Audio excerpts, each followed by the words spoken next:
پاروں سے، یہ پہلا پارا، یہ دوسرا پارا، یہ تیسرا پارا، یہ چوتھا پارا، یہ پانچواں پارا، پارے پڑھتے چلا جا۔ اس نے اپنا تعارف کرایا اپنے پاروں سے، اس نے اپنا تعارف کرایا اپنے یاروں سے۔ اس کی پہچان ہوتی ہے اس کے پاروں سے، اس کی پہچان ہوتی ہے اس کے، اس کا عنوان ہر سورت ہے، سورہ بقرہ ہے، آل عمران ہے، نساء ہے، مائدہ ہے۔ آپ دیکھو اس کی ہر سورت کا ایک موضوع ہے۔ یہ سورہ بقرہ کا موضوع ہے کہ یہ یہودیت کے رد میں ہے۔ یہ سورہ آل عمران کا موضوع ہے، اس قرآن میں سورہ آل عمران ہے، اس کا موضوع عیسائیت کا رد ہے۔ یہ سورہ نساء ہے اس قرآن میں، جس کا موضوع عورتوں کے مسائل ہے۔ پھر اس قرآن میں سورہ مائدہ ہے جو فقہ کے مسائل بتاتی ہے۔ اس قرآن میں کئی سورتیں الگ الگ عنوان پہ ہیں۔ یہ توبہ اور انفال ہے، جہاد اس کا موضوع ہے۔ یہ سورہ قصص ہے، یہ ماضی کا علم بتاتی ہے، تاریخ کا علم بتاتی ہے۔ اس سورت میں سورت فرقان ہے جو حق اور باطل میں فرق کرتی ہے۔ اس قرآن میں ایک سورت ہے جس کا نام نور ہے جو روشنی کا پیغام دیتی ہے۔ اس قرآن میں سورت صف ہے جو بہادری کا پیغام دیتی ہے۔ آئیے، میرا نبی بھی قرآن ہے، اللہ نے اس کی بھی مختلف صورتیں بنائی ہیں۔ یہ سورہ بقرہ اس میں ہے، یہ یہودیت کا رد ہے۔ تو وہاں پر سورت عبداللہ ابن سلام ہے جو یہودیت کے رد کا عالم ہے۔ اس میں سورہ آل عمران ہے جو جناب عیسائیت کا رد کا موضوع ہے۔ اس قرآن کی سورت میں سورت سلمان فارسی ہے جو عیسائیت کے رد کا بہت بڑا عالم ہے۔ یہاں سورت نساء ہے جو عورتوں کے مسائل بتاتی ہے۔ اس قرآن کی سورت عائشہ ہے جو عورتوں کے مسائل بتاتی ہے۔ اس میں سورہ مائدہ ہے جو فقہ کے مسائل بتاتی ہے۔ ادھر سورت عبداللہ ابن مسعود ہے جو فقہ کے مسائل بتاتی ہے۔ یہاں انفال و توبہ ہے جو جہاد کا موضوع رکھتی ہے۔ وہاں پر سورت خالد ابن ولید ہے، زبیر ابن عوام ہے، ابو عبیدہ بن جراح ہے، حضرت زرار ہے۔ جس سورت کا موضوع جہاد ہے۔ یہاں سورت قصص ہے جو ماضی کا علم بتاتی ہے، جو تاریخ کا علم بتاتی ہے۔ اس قرآن کی سورت صدیق ہے جو تاریخ کا علم بتاتی ہے۔ یہاں سورت فرقان ہے، وہاں سورت فاروق ہے، اس میں سورت نور ہے، ادھر سورت ذوالنورین ہے، ادھر سورت صف ہے جو بہادری بتاتی ہے۔ وہاں پر سورت علی ہے جو بہادری بتاتی ہے۔ یہ ساری سورتیں مل کر پھر اس کے پارے بنتے ہیں۔ جبھی تو میں نے کہا اس قرآن نے اپنا تعارف کرایا اپنے پاروں سے، اس قرآن نے تعارف کرایا اپنے یاروں سے۔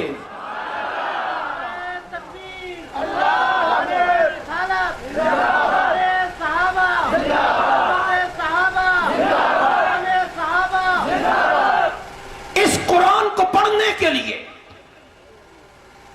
سمجھنے کے لیے پہلے نورانی قاعدہ پڑھنا پڑتا ہے یا نہیں ہے؟ نورانی قاعدے میں بھی سب سے پہلے تختی نمبر 1 الف با تا سا جیم ہا خا دال الی آخرہ یا، الف سے یا کی تختی بچے کو پہلے پڑھائی جاتی ہے، پتہ چلے کہ جب یہ قرآن کھولے گا تو اچھا یہ الف ہے، اچھا اس کو دال کہتے ہیں، اچھا اس کو میم کہتے ہیں، اچھا اس کو یا کہتے ہیں۔ الف سے یا تک کی تختی نہ پڑھے تو یہ قرآن سمجھ نہیں آتا۔ ابو بکر کا الف علی کی یا لے لے تو یہ خلافت راشدہ کی تختی نہ پڑھے اسے وہ قرآن سمجھ نہیں آتا۔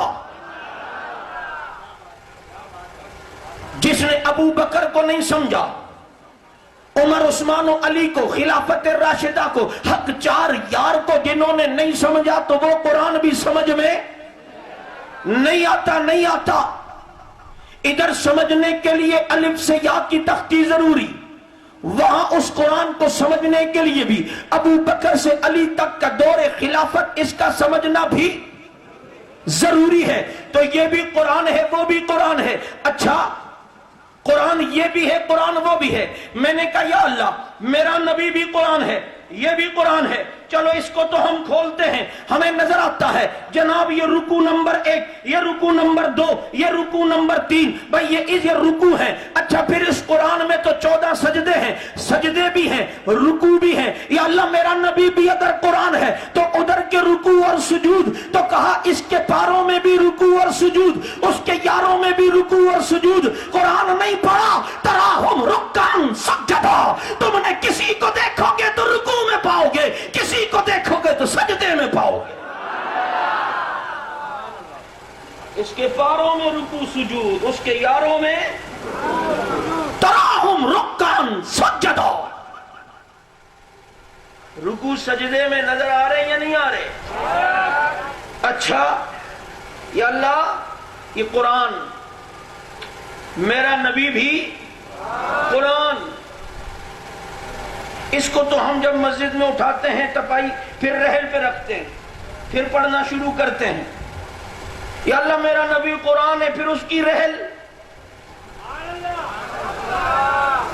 پھر اس کی تپائی، اس کی رحل کہاں؟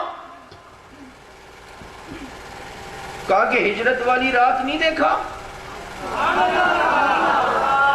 جب چاروں طرف سے کافروں نے نبی کے گھر کو گھیرا ہوا تھا، چاروں طرف سے کافروں نے گھر کو گھیرا ہوا تھا، نبی نے یوں مٹی اٹھائی، اٹھا کے جو پھینکی، ان کافروں کی آنکھوں میں جو مٹی گئی تو کافر کی آنکھوں کی لائٹ بند ہو گئی۔ بس اس وقت سے کافر نے لائٹ بند کرنا اپنا مذہب بنا لیا۔ بند کر بند کر بند کر، کیوں بھائی؟ غریبوں کی شام ہے تو میں کیا کروں؟ کہتے نہیں غریبوں کے پاس لائٹ نہیں ہوتی اس لیے ان کی لائٹ بند ہی ہو۔ میں نے کہا اچھا چلو بند کر دو، اب کیا ہوگا؟ کہا 2020 ہوگا۔ پھینکی آنکھ میں مٹی گئی، لائٹ بند۔ اور میں کہا کرتا ہوں چاروں طرف سے کافروں نے نبی کے گھر کو گھیرا ہوا تھا، نبی نے حضرت علی کو بستر پہ سلایا، علی میرے بستر پہ سو جا، سو جا علی، تو بستر پہ سو جا۔ آقا کیوں؟ کہا علی تو سو جا سو جا، تاکہ باہر یہ جتنے کافر ہیں یہ تجھے ہی نبی سمجھتے رہیں گے، یہ تجھے نبی سمجھتے رہیں گے، یہ باہر جتنے بھی کافر ہیں۔ حالانکہ تو نبی تو نہیں، تو علی ہے، ولی ہے، چمن کی کلی ہے، گل کی کلی ہے، ولیوں کا ولی ہے، لیکن سلا اس لیے رہا ہوں وہ باہر جتنے کافر کھڑے ہیں تجھے ہی نبی سمجھیں گے۔ صیغہ مضارع مستقبل کے لیے بھی آتا ہے، تجھے ہی سمجھیں گے۔ اور اس نے سمجھا، جبھی تو تذکرۃ الائمہ میں لکھا کہ اللہ نے جبریل کو کہا تھا وہی علی کو دینا، غلطی سے نبی کو دیتا تھا، ایسے ہی تو نہیں سلا دیا تو سو جا وہ تجھے سمجھتے رہیں گے، حالانکہ نبی تو میں ہوں، علی تو سو جا۔ وہاں سے چلے ہیں، دروازے پہ صدیق کے دستک دی ہے، نبی اور صدیق ساتھ ساتھ چلے ہیں، جائے ہیں، جاتے جاتے غار کے پاس پہنچے ہیں، پہنچ کر صدیق پہلے غار میں گئے، جا کے صفائی کی، صفائی کرنے کے بعد آقا اب آئیے آئیے، جب نبی آئے تو پھر پیچھے قرآن بھی آ گیا، ثانی اثنین اذ ہما فی الغار اذ یقول لصاحبہ لا تحزن ان اللہ معنا۔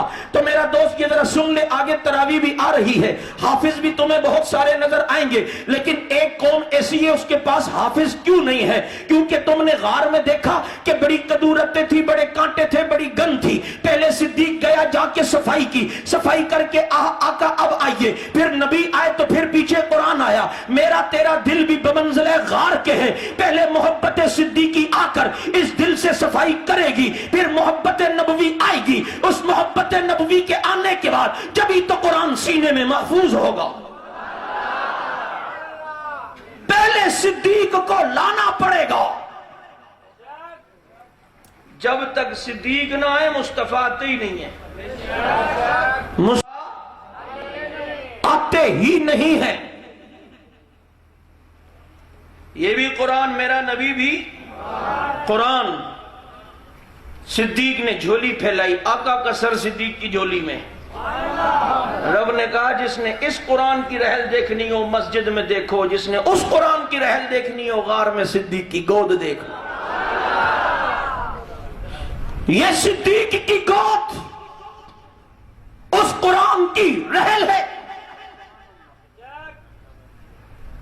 کتنے دن غار میں رہے نبی کے ساتھ؟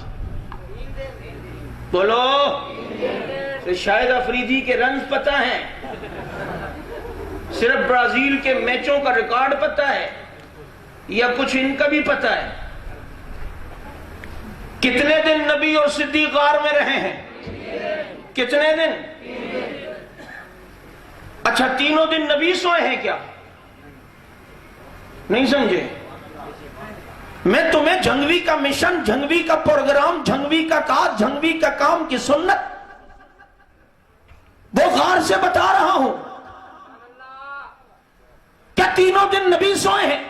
جو نبی بیویوں میں باری تقسیم کرے، جس نبی کا عمر بیت المقدس فتح کرنے جائے، سواری ایک ہو تو غلاموں میں باری تقسیم کرے، غلام کو کہے کچھ تو بیٹھے گا میں چلوں گا، میں بیٹھوں گا تو چلے گا، جس عمر نے تقسیم نبی سے سیکھی ہو، کیا وہ غار میں سونے آرام کرنے کی تقسیم نہیں کرے گا؟ تینوں دن نبی نہیں سوئے، نبی سوئے، صدیق میں سو رہا ہوں تو پہرا دے، سو گئے، صدیق پہرا دے رہا ہے، بیدار ہوئے پیغمبر، صدیق اب تیری باری، اب تو سو، محمد پہرا دے گا، تو سو محمد پہرا دے گا، تاکہ دنیا کو پتا چلے صدیق کی پہرے داری یہ میرے پیغمبر کی سنت ہے یا نہیں ہے؟ یہ وہ پہرے داری ہے جس پہ ہمیں ناز اور فخر ہے۔ ایک ساتھی نے بتایا حضرت حیدری شہید رحمت اللہ علیہ کو کسی نے خواب میں دیکھا، خوبصورت محل کے باہر اپنی گود میں تکیہ لے کے بیٹھے ہیں۔ کسی نے کہا حضرت محل کے باہر دروازے پہ کیا کر رہے ہیں؟ فرمایا اندر ابو بکر صدیق کے باہر پہرے پہ بیٹھا ہوں۔ ہم تو مرنے کے بعد بھی صدیق کی چوکیداری کرتے ہیں، یہی تو ہمارا سرمایہ ہے، یہی تو ہمارا مان ہے، یہی تو ہماری عزت ہے، پلے میں تو اور کچھ نہیں، اتنا تو ہے انشاءاللہ صحابہ کا نام لیتے ہیں، کل قیامت کے دن انشاءاللہ سرخرو ہو کے اٹھیں گے۔